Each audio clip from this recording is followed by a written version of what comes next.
আসসালামু আলাইকুম। Take plus রিপেয়ারে আপনাকে স্বাগতম।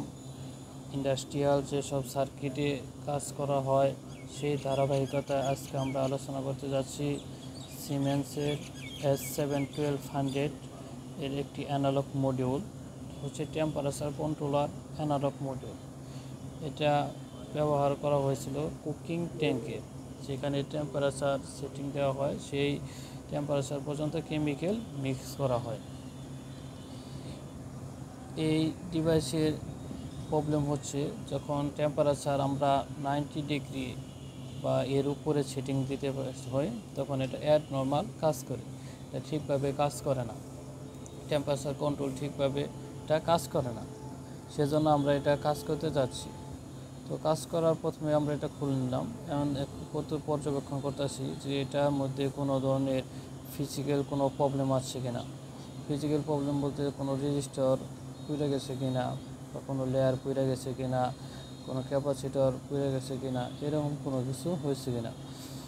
এই জন্য আমরা প্রত্যেকটা কম্পোনেন্টে এর আগে পিসিবির উপরে যে ফিজিক্যালটা এটা আমরা দেখতেছি। এটা প্রত্যেকটা রিপেয়ার, প্রত্যেকটা সার্কিটে কাজ করার সময় এই কাজটা করতে হয়, যে কোনো ফিজিক্যাল প্রবলেম হচ্ছে কিনা। এই যে এটা যে ডিভাইসটা দেখতে পাচ্ছেন, এটার ভিতরে হচ্ছে মেন সিপিইউ, যেখানে আপনার প্রোগ্রাম দেওয়া হয়।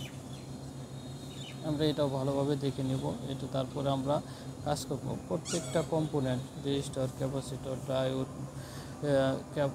ডায়োড যতগুলো আছে, আইসি, সবগুলা জিনিসটা আমরা পরিমাপ করব, আমরা মেজারমেন্ট করব যেগুলোর মাপ ঠিক আছে কিনা।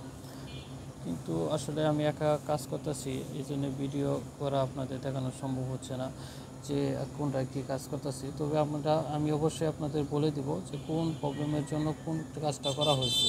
প্রত্যেকটা ডিভাইসে যখন কাজ করব আমি আপনাদেরকে বলে দিব যে এই প্রবলেমের জন্য এই কাজটা করা হয়েছে, এই জিনিসটা এক্সচেঞ্জ করা হয়েছে বা এইভাবে কাজ করছে। প্রত্যেকটা জিনিসই আমি আপনাদেরকে বলে দেব।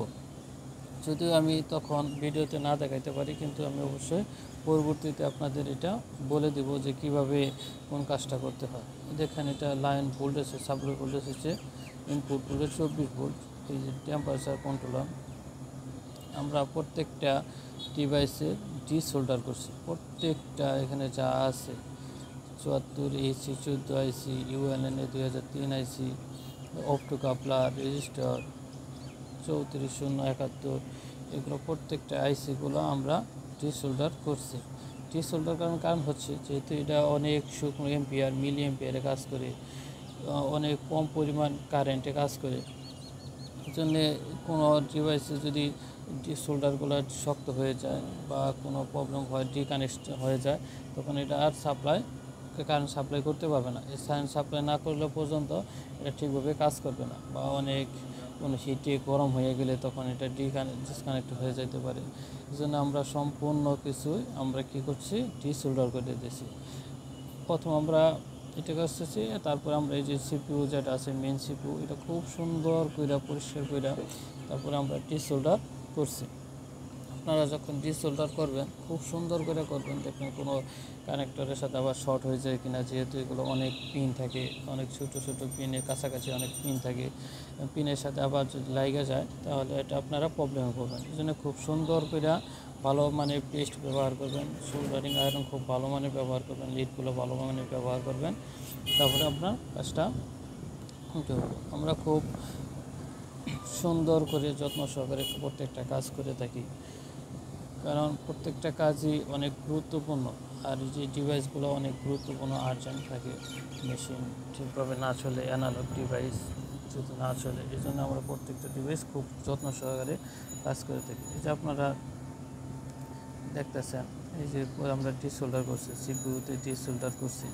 ইনশাল্লাহ আমরা এটা পরে সেটিং করে আপনাদের মেশিনে নিয়ে যেয়ে দেখাবো যে এটা আমরা চলে কিনা। মেশিনে আমরা 90-এর উপর টেম্পারেচার সেটিং দিব। সেটিং দেওয়ার পরে আপনারা মেন মেশিনে আমরা রানিং করে আপনাদের দেখাবো। কারণ আমরা এটা কাজ করা শেষ হয়েছে, আমরা এটা এখন ফিটিং করব। ফিটিং করার পরে আমরা যা মেশিনে লাগিয়ে দেখব যে আমাদের কাজটা কমপ্লিট হয়েছে কিনা। তো আলহামদুলিল্লাহ, আমরা আশা করি যে আমাদের কাজটা কমপ্লিট হয়েছে এবং সুন্দরভাবে কাজটা করব।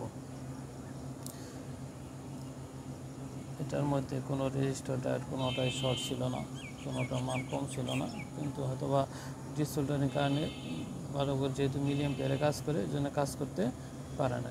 আমরা সম্পূর্ণ এখন সেটিং করেছি। সেটিং করার পরে একটা বিষয় খুব খেয়াল রাখতে হবে যে সেটিংটার কভার ঠিকভাবে লাগছে কিনা। খুব চাপাচাপি বা জোরাজুরি করা যাবে না, যদি জোরাজুরি করা হয় তাহলে ওটা ভাঙা যেতে পারে। এই জন্য খুব সুন্দরভাবে যেভাবে লাগানো ছিল ঠিক সেইভাবে আমরা লাগিয়ে দেব। এই যে আপনাদের দেখালাম যে এটা আসলে কীভাবে সেটিং দেখা হয়, কোন পিনে কী কাজ করা হয় 24/56 এটা আমাদের দিয়া দেখালাম